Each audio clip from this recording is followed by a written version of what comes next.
Hello guys, welcome back to my Let's Play of Fallen Enchanters Legendary Heroes.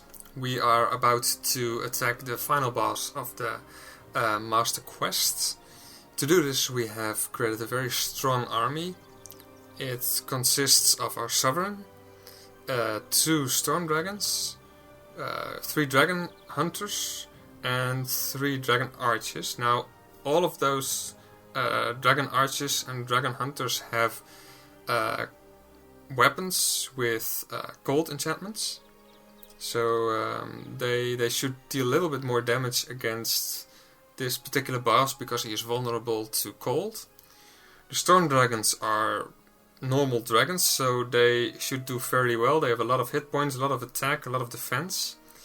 And my Sovereign has the Spell Leech ability, which disrupts a spell.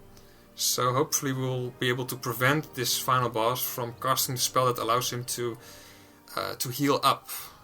So yeah, I think we are very well prepared, but who knows what might happen. I'm just gonna start the combat. Right, I've already read this out loud once, and we're simply gonna attack. Ha! Fear resisted. Fear resisted. Alright, we have higher initiative than he does. It's brilliant. Range 3. 92 flame damage. Lightning damage.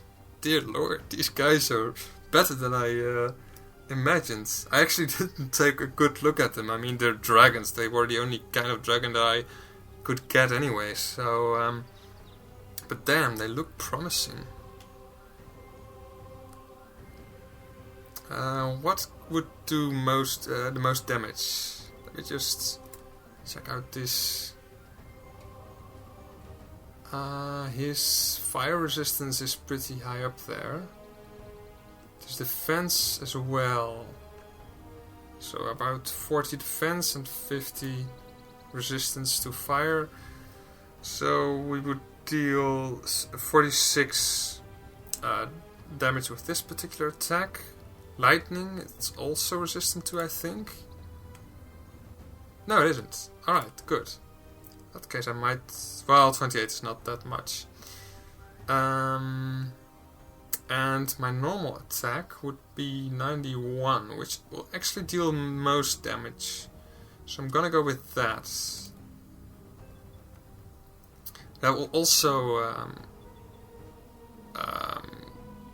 take away his 1 counterattack. And this unit can definitely absorb the counterattack damage. It's still a lot, but...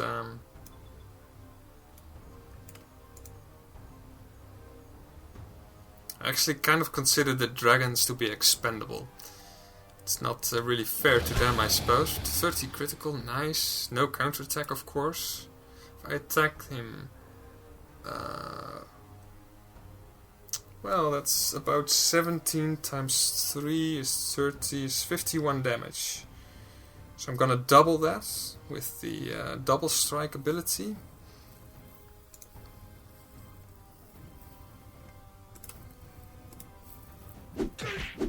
$46 damage. Good.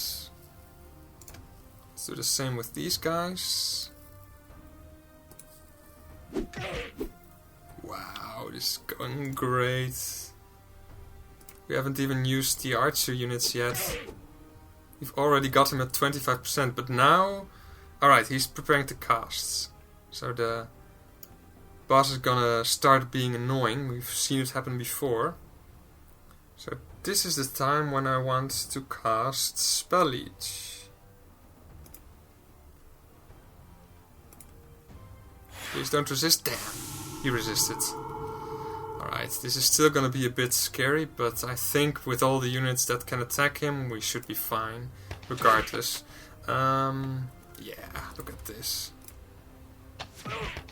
Only 1 more attack is needed. We have plenty of units. Only 40 experience, that's hardly fair, but alright. The Dragon Lord is dead. You stand over Waerloga's body and pry the scepter from his grasp. The instant you touch it, you see them in your mind. The dragons, all of them remaining in this world. There in the north, storm dragons, 6 of them, hibernating in a hidden cavern not far from Isamir. And there, in the wastelands outside Syndrome, a fell dragon, ancient beyond belief, its mind filled with images of not just Kurgan, but Paradin himself, the first titan to strike this world. And there, hidden in the dunes of the Fist, 2 male ash-wake dragons, most powerful of their kind, feasting upon the remnants of a merchant lord's army. You see them all, and dozens, perhaps hundreds like them, and they see you. This is the power the demons spoke of, the greatest power left in this world, the power Samara sought, the power Waerloga possessed. It does not matter now how many of your soldiers died, or how many remain. Quite a lot, in fact. This scepter alone gives you power enough to rule Elemental. Your grip tightens upon it, the stone glows an even more brilliant blue. You feel them coming now, the dragons. You imagine the skies darkening at their approach. Armies trembling at the sound of the beating of their wings. None can stand before them, and now none can stand before you. Well, I suppose this ends the game.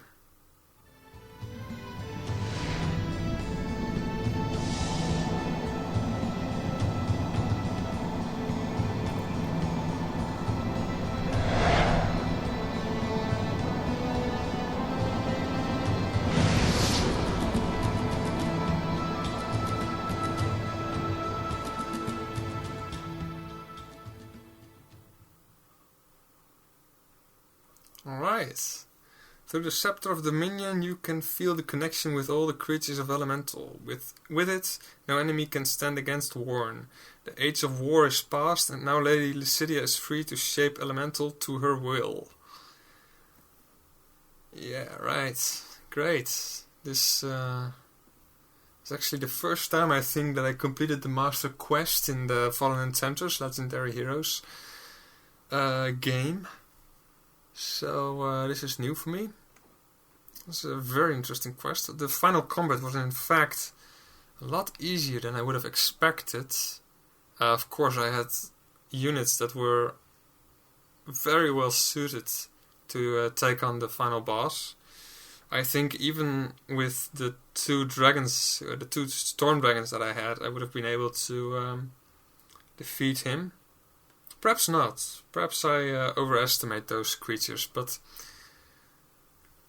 well, I think this was really fun. It was, I think, more fun than trying to defeat all of the opposing other factions. But of course, doing the Master Quest over and over again isn't really that interesting either. So I don't know what I will do next time when I play this game. I might try Diplomatic Victory.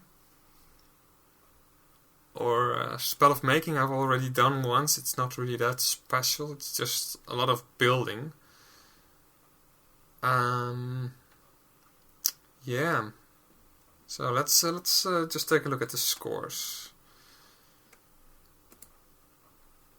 Alright, we went up and down in mana. That makes a lot of sense. You can see that in the beginning of the game we kind of struggled a bit, although, looking at the population, we didn't really suffer any losses. But I do think this was... I'm interested in Gildan for a moment. Oh, interested in only Gildan. Gildan really didn't do anything, did they? I mean, they got a bit of mana. They might have done something in the beginning of the game, but as we expected, of course. It's an interesting bug where a faction doesn't do anything. Well, might, but you can see that only at after quite a few turns, like 20% into the game, perhaps 15. Only then do we start getting more and more powerful. So this was bit trickier than last game. Of course, I was also aiming for the Master Quest's victory.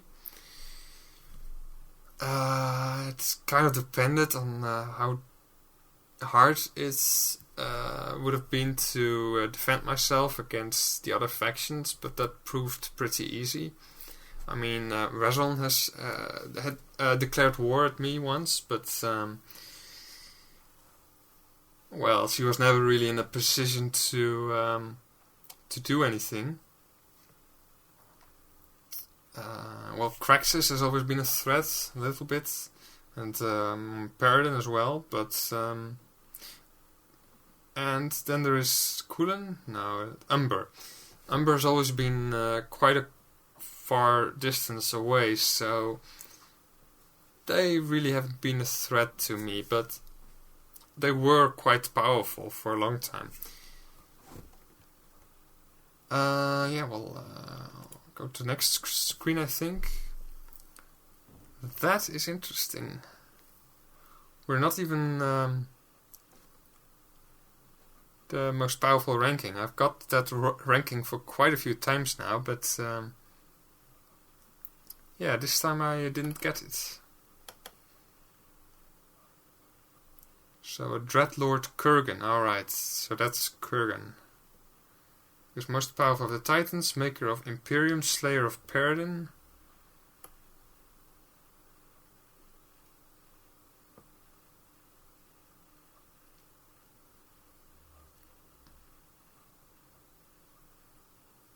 Alright, I was just reading this. A little bit of history of Elemental.